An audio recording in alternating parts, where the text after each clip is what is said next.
demonstrating how to perform a blood glucose check, and then I'm going to show how to mix insulin and administer it.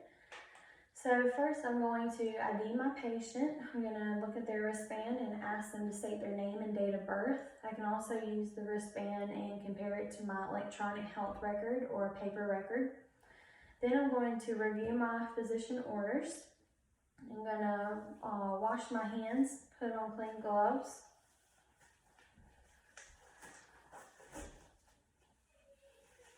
And then I'm going to ask my patient to wash and dry their hands.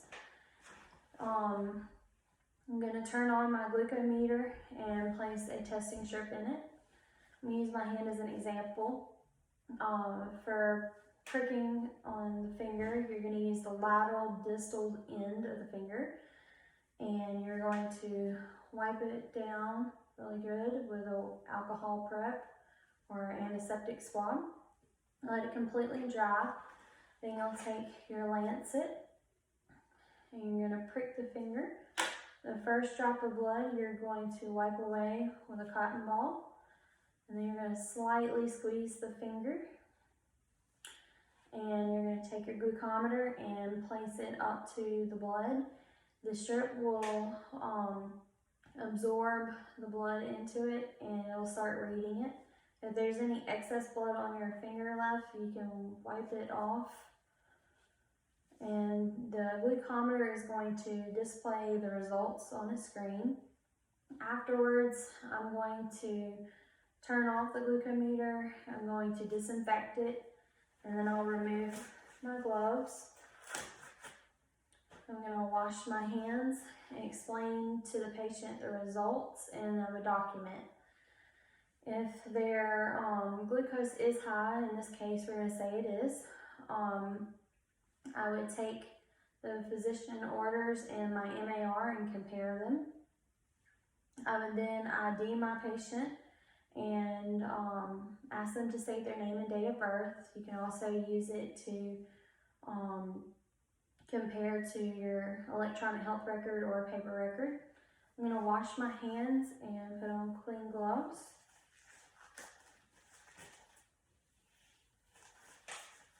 I'm going to perform a focused assessment. So I've already checked their blood glucose. So I'm going to be looking for signs and symptoms of hyper and hypoglycemia. I'm going to assess their readiness to eat. I'm going to check to see where their last injection was given. And I'm going to assess the skin integrity where I'll be giving the new injection. Next, I'm going to take my vials of insulin and my MAR. And I'm going to make sure it's the correct insulin that is on my MAR. I'm going to make sure that they're not out of date. Okay. And then I'm going to clean the tops. Well, not yet. I'm going to roll them first. Roll my insulin vials. And then I'm going to take my alcohol prep and I'm going to clean the tops. Okay. And in this case, we're going to just say that the patient needed 5 units of NPH and 5 units of regular insulin. So I'll take my needle and I'll draw back 5 units of air.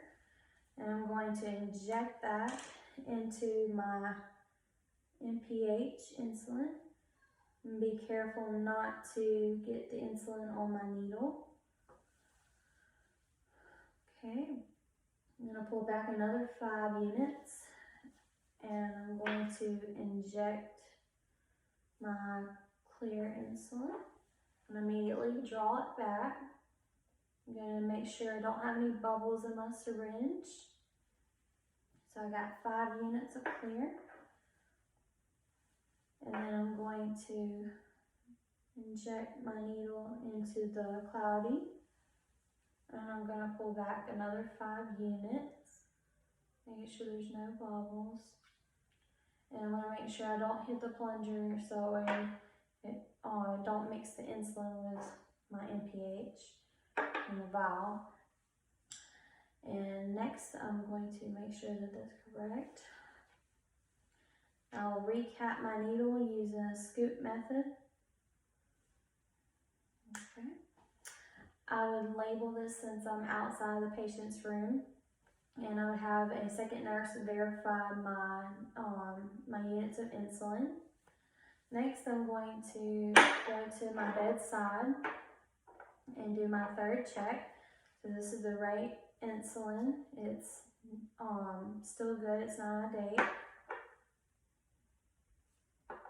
This is the correct amount of insulin units I'm supposed to be giving per protocol. The right patient I have. Okay. And then I'm going to explain my procedure to the patient. If they'll be getting insulin, they'll be getting 10 units of insulin for high blood sugar. And I'm going to